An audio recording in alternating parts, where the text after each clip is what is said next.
Ձի ողորմության ընդքում արժանի եղիցին եւ ողորմյակ Արագածոտնի թեմի հոգևոր դասը եւ ուխտի եկած հավատացյալները երեկոյան ժամերգության են մասնակցում Սաղմոսավանքում։ Միասնաբար աղոթք են բարձրացնում մեր եկեղեցու անսասանության, հայոց հայրապետի կենաց արևշատության, Մկրտիչ Բագրատ, Միքայել, Արշակ սրբազանների, բարերար Սամվել Կարապետյանի, ապօրինի անազատության եւ գերության մեջ գտնվող հայրենիների համար։ Ամեն հինգշաբթի անցկացվող ժամերգությունները կատարվում են թեմակալ առաջնորդ Մկրտիչ եպիսկոպոս Պրոշյանի օրհնությամբ։ Արդեն 3 ամիս Նուբարաշենի քրեակատարողական հիմնարկում գտնվող սրբազանի լիազորությունները վերապահված են վարչական խորհրդին, որի ատենապետը Շնորհք Աբեղա Պալոյանն է։ Հիշեցնենք, օրեր առաջ դատարանը 1 ամսով երկարաձգեց Մկրտիչ սրբազանի կալանքը։ Համակ ուշադրությամբ հետևում էի դատավարությանը, որովհետև սպասում եմ մեր սրբազանի ազատարձակմանը, որովհետև մենք ունենք կարիքը հայրենասեր ու հզոր առաջնորդի, ինչպիսին սրբազանն էր։ Սրբազանի ներկայությունը մեզ համար վստահություն ու ամրություն էր։ Թուլացած չենք, որովհետև սրբազանը մեզ դաստիարակել է, որ պիտի լինենք ուժեղ ցանկացած պարագայում։ Ստեղծված իրավիճակը մեր երկրում եւ եկեղեցու շուրջ, այն եկեղեցու, որի մեջ մենք ենք, այն հոգերական դասը, որի կողքին ենք եւ առանց որոնց մենք դժվար թե կարողանանք գտնել ճիշտ ճանապարհը, այս իրավիճակը բացական ազդեցություն է թողնում։ Եվ աղոթքս այսօր այս բան եւ մշտապես հայրենիքիս է նվիրված մեր եկեղեցում Մեհափարի գլխավորությամբ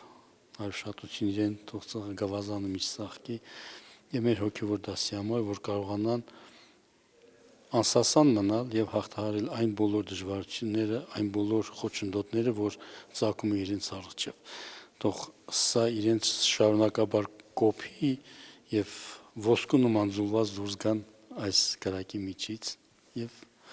մեզ շարունակեն առաջնորդել մեկ Միքայել Միքայելյանը 25 տարի ծառայել է զինված ուժերում։ Զինվորական բժիշկ է։ Մկրտիչ սրբազանի հետ վաղեմի ընկերներ են եւ մեկ անգամ չէ, որ միասին առաջնագծում են եղել։ Սրբազանի հետ եղել ենք եւ ապրիլյանի ռազմաճակատներում։ Սրբազանի հետ եղել ենք եւ 44-օրյա այդ պատերազմի առաջնագծերում զինվորների կողքին եւ ես կարծես թե լուր աղոթքն էի լսում սրբազանի ուղված մեր զինվորներին։ Դա մի այլ զգացողություն էր, որը չեմ կարող բառերով նկարագրել։ Եվ զինվորները լուր խոնար լսում են եւ զգուշացում են, որ իրենք ոգևորվեցին։ Հրաժեշտի պահին արդեն մեծագույն ոգևորություն կար զինվորների մոտ, որ սրբազանը եկավ, աղոթեց, օրհնեց եւ ուժ տվեց իրենց շարունակելու պայքարը։ Մարդիկ հավատում են, որ միասնական այս աղոթքները հոգևոր վահան են ծանր փորձությունների ժամանակ։ Նաեւ ուժ ու դրական լիցքեր են փոխանցում նեղության մեջ գտնվող հոգևորականներին։ Ընդհանրական աղոթքի զորությունը չիմացող մարդիկ միգուցե ինձ համար ավելի շատ երևակայական բան թվա, բայց ընդհանրական աղոթքը շատ զորեղ աղոթք է, քանի որ հայ առաքելական եկեղեցու հավատավոր մարդիկ, հավատացյալները ու իրական շատ լավ պատկերացնում են, որ այդ միասնական աղոթքի միջոցով անելի վիճակից հնարավոր է դուրս գալ, անհնարը կդառնա հնարավոր, որտեղ Աստծո օգնականությունը այնպիսի զորություն ունի, որ անպատկերացնել է անգամ։ Մենք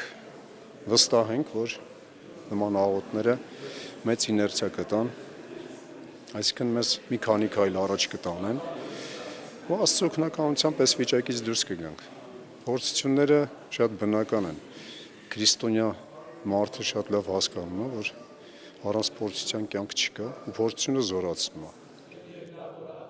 Մեր եկեղեցու համար ծանր ու փորձություններով լի այս օրերին հոգևորականները հորդորում են չհուսահատվել, հիշել Սուրբ Հովհան Ոսկեբերանի խոսքերը։ Այսպիսին է եկեղեցու մեծությունը։ Երբ նրա դեմ հարձակվում են, նա հաղթում է։ Երբ նրա դեմ չարիք են ծրագրում, նա հաղթահարում է։ Ալեկոծությունների մեջ չի խորտակվում, հալածանքի ժամանակ փառավորվում, պայքարում անսասան է, ճակատամարտում անպարտելի։